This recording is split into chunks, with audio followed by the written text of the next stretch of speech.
नमस्कार, welcome to career 247। मैं हूं प्रशांत धवन। नाउ रिसेंटली आपने भारत के बहुत सारे न्यूज आउटलेट्स की हेडलाइन देखी होगी। वहां पर यह लिखा है, जय ईरान जय हिंद। अब कई लोग कंफ्यूज हो गए, अचानक से ये क्यों लिखा जा रहा है। रीजन ये है कि ईरानियन एम्बेसी ने रिसेंटली ये नारा दिया है, अपनी जीत डिक्लेयर करके। ईरान आज के समय दुनिया भर में अपनी जीत डिक्लेयर कर रहा है against Israel, against even US. और साथ ही साथ आप देखोगे ये डिप्लोमेटिकली रीच आउट कर रहे हैं दुनिया के मेजर कंट्रीज को। इंडिया के केस में इन्होंने ये नारा यहां पर दिया है, जय ईरान जय हिंद। और आगे आप देख पाओगे, Iran embassy claims victory, thanks India for support. Iran यहां पर भारत को थैंक कर रहा है सपोर्ट के लिए during the conflict with Israel. एक बार को यहां पे आप कह सकते हैं, हमने कौन सा सपोर्ट कर दिया, हमने तो कुछ ड्रोन वगैरह कुछ भेजा ही नहीं ईरान को। वेल, अगेन यहां पे मैं देख पा रहा हूं, इंडिया इंडिया का साइबर स्पेस ये बन चुका है एक बैटल ग्राउंड इंफॉर्मेशन वॉरफेयर के लिए between Iran and Israel. Israel अपनी तरफ से आप अगर देखो आईडीएफ के हैंडल के जरिए बहुत कुछ पब्लिश करता है। स्पेसिफिकली आप अगर देखो इंडियन ऑडियंस के लिए भी काफी कुछ पब्लिश किया जाता है। अब ईरान उसको काउंटर करने के लिए ज्यादा प्रोएक्टिव हो रहा है, क्योंकि ऑनलाइन स्फेयर में ये बात तो तय है, आप फेसबुक पे हो, एक्स पे हो, कहीं पर भी हो, इंडियंस आपके समर्थन में है ना, तो आपको काफ़ी बड़ा बूस्ट मिल जाएगा ऑनलाइन। और इंडिया में जैसे आप लोग जानते हैं, बहुत सारे इंटरनेट के यूज़र्स हैं। कई यूज़र्स हैं जो इज़राइल का समर्थन करना पसंद करते हैं, वो मानते हैं कि इज़राइल सही है।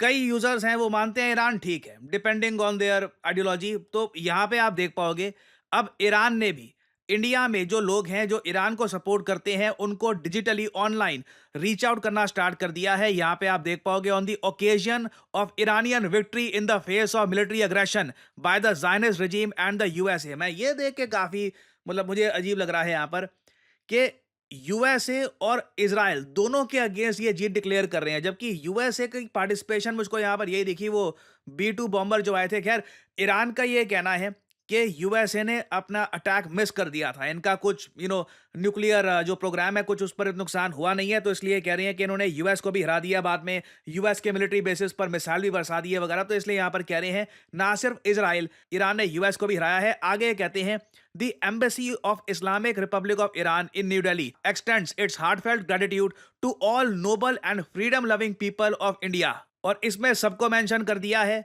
नागरिकों को, पॉलिटिकल पार्टीज को, जो मेंबर ऑफ पार्लियामेंट हैं, एनजीओज हैं, रिलीजियस स्पिरिचुअल लीडर्स हैं, यूनिवर्सिटी प्रोफेसर्स हैं भारत में बहुत सारे जो काफी ईरान के पक्ष में ट्वीट कर रहे थे, उनको थैंक यू बोला है। Members of media, social media activist वगैरह, और लंबी पोस्ट है, नीचे एंड में आप देख पाओगे लिखा है, जय ईरान जय हिंद। और यह पहली बार है जब ईरान ने इस टाइप का एक डिप्लोमेटिक रीच आउट किया है टू इंडिया, इसलिए इसको इंडियन मीडिया एक्सटेंसिवली कवर कर रहा है। और जैसे जैसे आने वाले समय में इजराइल और ईरान के बीच में टेंशन बढ़ती रहेगी। जी हाँ, अभी मैं बता दूं, जो ये सीज फायर ट्रंप ने अनाउंस किया है, ये बहुत फ्रैजाइल है, कभी भी टूट सकता है। ईरान ओपनली कह रहा है कि हमारे न्यूक्लियर प्रोग्राम को कुछ नहीं हुआ, हम यहाँ पर फिर से इसको रीस्टार्ट करेंगे। यूएस मीडिया ने भी बताया, इनके पास लीक्ड इंफॉर्मेशन है कि जो बी 2 बम्बर्स का अटैक हुआ था ये मिस हो गया था। तो ईरान और इजराइल मिलिटरीली तो लड़ेंगे ही लड़ेंगे, बट ऑनलाइन स्फेयर में भी वो कोशिश करेंगे कि ज्यादा से ज्यादा लोग उनको सपोर्ट करें ड्यूरिंग अ कॉन्फ्लिक्ट। आप अगर इजराइल की एम्बेसी देखोगे इन इंडिया,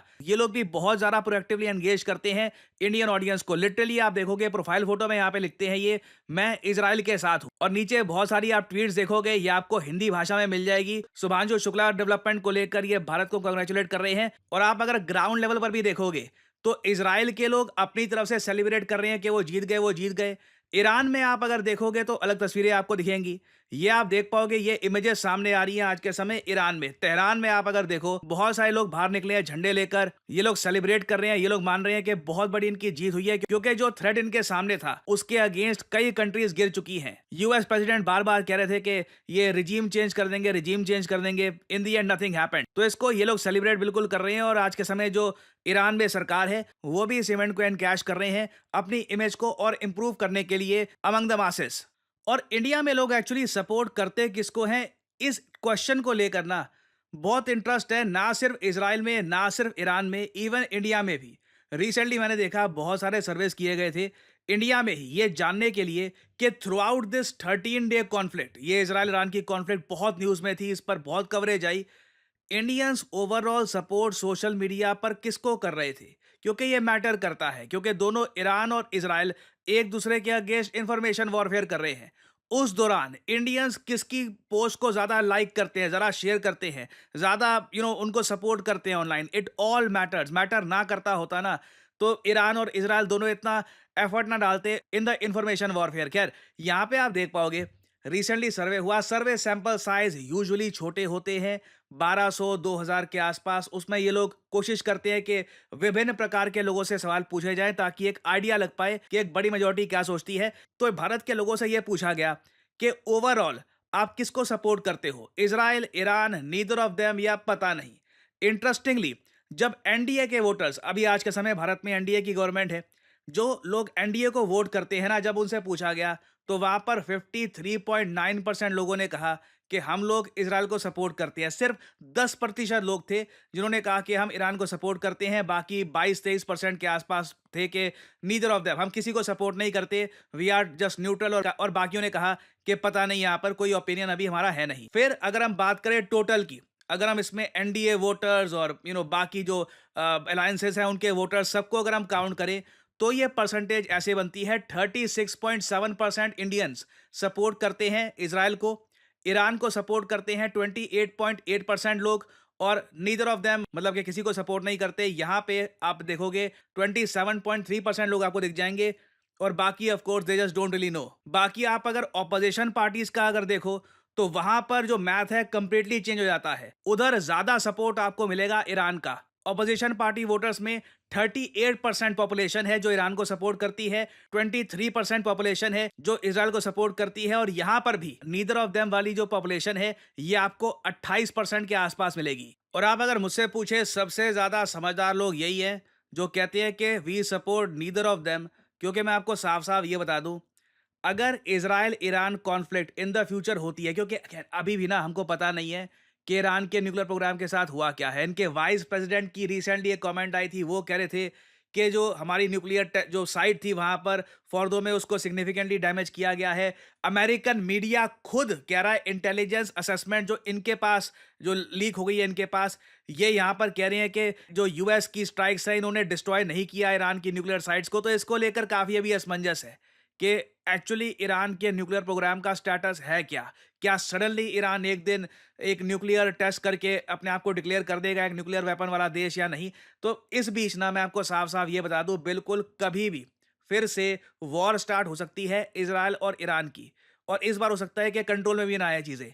रिसेंटली एसबीआई ने एक रिसर्च करी कि अगर ये इजराइल और ईरान लड़ पड़े, मान लो कि ये दोनों बस दे गो ऑल आउट, कि बस डिस्ट्रॉय कर देना एक दूसरे को, और इस बार तो हमने ये भी देखा कि जो क्रूड ऑयल था इसको भी टारगेट किया गया था, मान लो ये अपना कंप्लीट डिस्ट्रक्शन कर देते हैं, उस केस में ना भारत की जीडीपी में 5.1% की कटौती आ जाएगी, क्योंकि कच्चा तेल सीधा उस सिनेरियो में $130 पर बैरल तक पहुंच जाएगा। ये डेवस्टेटिंग होगा भारत के लिए। आई मीन हमारी जॉब, स्टॉक मार्केट, हर पैरामीटर में ये भारत को हर्ट करेगा। So all I really hope कि ये दोनों पीसफुली अपने जो भी इश्यूज हैं इसको रिजॉल्व करे, लड़ाई करके, वॉर करके, ये ना सिर्फ एक दूसरे का, पूरी दुनिया में जो बाकी सब कंट्रीज हैं उनका भी नुकसान करेंगे। तो यहां पर मैं आप लोगों से भी मैंने पूछना चाहूंगा, who do you support, Israel, Iran या नीदर ऑफ देम? सिर्फ मैंने बोल दिया कि वो स्मार्ट लोग हैं तो इसलिए ये मत बोल देना कि neither of them. You might have your opinion, हो सकता है कि आप यहाँ पर कहे कि मैंने ये पूरा रिसर्च किया, ये पूरा मैंने काफी इवेल्युएट किया, मेरे हिसाब से ईरान ठीक है या इजराइल ठीक है। आपका खुद का ओपिनियन भी यहाँ पर हो सकता है, शेयर करिएगा in the comment section below. I would like to know what you guys think. और फाइनली आप लोगों के लिए बहुत ही इंपॉर्टेंट मैसेज, भारत को आज के समय चाहिए डेटा साइंटिस्ट। इसलिए आपने देखा होगा हमारे देश के आईआईटीज ने भी अब डेटा साइंस से रिलेटेड सर्टिफिकेट प्रोग्राम्स करने स्टार्ट कर दिए हैं, और इसका रीजन बहुत ही सिंपल है। ग्लोबल इकोनॉमी अब काफी हद तक डेटा ड्रिवन हो चुकी है। जब तक एक कंपनी के पास डेटा की प्रॉपर जानकारी है नहीं, वो कंपनी आगे तरक्की कर नहीं सकती। और इसलिए आपने देखा होगा ऑलमोस्ट हर स्टार्टअप आज के समय एक डेटा साइंटिस्ट चाहती है, और आपके पास मौका है इस इंपॉर्टेंट ग्लोबल इकोनॉमी में खुद के लिए एक करियर बनाने का, by becoming a data scientist yourself. As a data scientist पूरी दुनिया के दरवाजे आपके लिए खुले हैं। आप ICICI bank, American Express, Accenture, किसी भी कंपनी में काम कर सकते हैं, क्योंकि फ्रैंकली डेटा साइंटिस्ट की आवश्यकता हर जगह आपको मिलेगी। और करियर 247 आपके लिए लेके आया है हमारा flagship data science and machine learning with generative AI course. हमने स्पेसिफिकली यहाँ पर जनरेटिव एआई को डाला है क्योंकि आज के समय बिना जनरेटिव एआई के डेटा साइंस और मशीन लर्निंग में आपको महारत नहीं मिल सकती, और इसलिए हमारा ऑनलाइन कोर्स चलेगा 6 महीने तक। यहाँ पर 260 आवर्स है लाइव क्लासेस की। यूजुअली देखिए क्या होता है, ज़्यादातर जो भी कोर्सेज ऑनलाइन है आज के समय, क्योंकि डेटा साइंस का कोर्स गूगल दे रहा है, हार्वर्ड दे रहा है, ज़्यादातर आपको मिलेगी प्री रिकॉर्डेड क्लासेस, और उनकी भी क्वालिटी इतनी अच्छी नहीं होती। वेयरएज़ जब आपको लाइव क्लास मिलती है, आप खुद ओपनली टीचर से बात कर सकते हैं, एक वेबकैम या फिर एक माइक्रोफोन के जरिए। आप उसी वक्त सवाल पूछ पाओगे कि सिलेबस में ये टॉपिक कब पढ़ाया जाएगा, आपको कौन कौन से टूल सीखने की आवश्यकता है, pandas, amazon web service, Jupiter, इन सबको प्रॉपरली आप समझ पाओगे। और फिर ऑफ कोर्स इस कोर्स के अंडर आप हमारे साथ प्रोजेक्ट्स भी करेंगे, जिससे आपको प्रॉपरली समझ में आएगा कि एक्चुअली स्किल्स का इस्तेमाल करना कैसे है। तो यहाँ पे आपको करना क्या है, सिंपली जो वीडियो आप देख रहे हैं इसकी कमेंट सेक्शन में जाओ। कमेंट सेक्शन में ये लिंक आपको मिल जाएगा एनरोल नाउ का, यहाँ पर करिए क्लिक। आपके सामने ये पेज खुल जाएगा। यहाँ पर सिर्फ अपना नाम, ईमेल आईडी, नंबर, ये सब डालिए। जो डिस्काउंट कोड है ऑब्वियसली ये डालिएगा PD10, क्योंकि अगर आप PD10 डालते हैं तो आपको एक सिग्निफिकेंट डिस्काउंट मिलेगा, जिससे आप अपना हार्ड अर्न मनी बचा पाएंगे। दैट्स इट, आपको यहाँ पर कर देना है अप्लाई। उसके बाद करियर 247 के कंसल्टेंट आपको कॉल करेंगे। आप इनसे बातचीत कर सकते हैं कि इस कोर्स की एलिजिबिलिटी क्या है, क्या ये कोर्स आपके लिए है। और वैसे मैं आपको बता दूं, आप अगर एक वर्किंग प्रोफेशनल है, अभी आप ऑलरेडी कहीं पर काम कर रहे हैं, आपको बेहतर जॉब चाहिए, बेटर पेइंग जॉब चाहिए, तब तो definitely you should do data science and machine learning course. It will really boost your career. और मैं आपको बता दूं, हमारे पास ज्यादातर वर्किंग प्रोफेशनल्स ही आते हैं, क्योंकि जिसकी अभी तक नौकरी लगी नहीं है वो समझ नहीं पाता कि स्किलिंग से इम्पैक्ट क्या आता है। जो एक बार को कहीं पे जॉब कर चुका होता है, ओनली दैट पर्सन नोज कि the more skilled you are the better you will be paid. So हमारा data science and machine learning with Gen AI का कोर्स बहुत ही जल्द स्टार्ट हो रहा है। पहली क्लास कुछ ही दिनों में स्टार्ट हो जाएगी। अगर आप डेटा साइंस में अपना करियर स्टार्ट करना चाहते हैं, देन ज्वाइन दिस कोर्स। और इसी नोट के साथ ये है वीडियो का अंत। Thank you for listening, and as I always say, may the gods watch over you.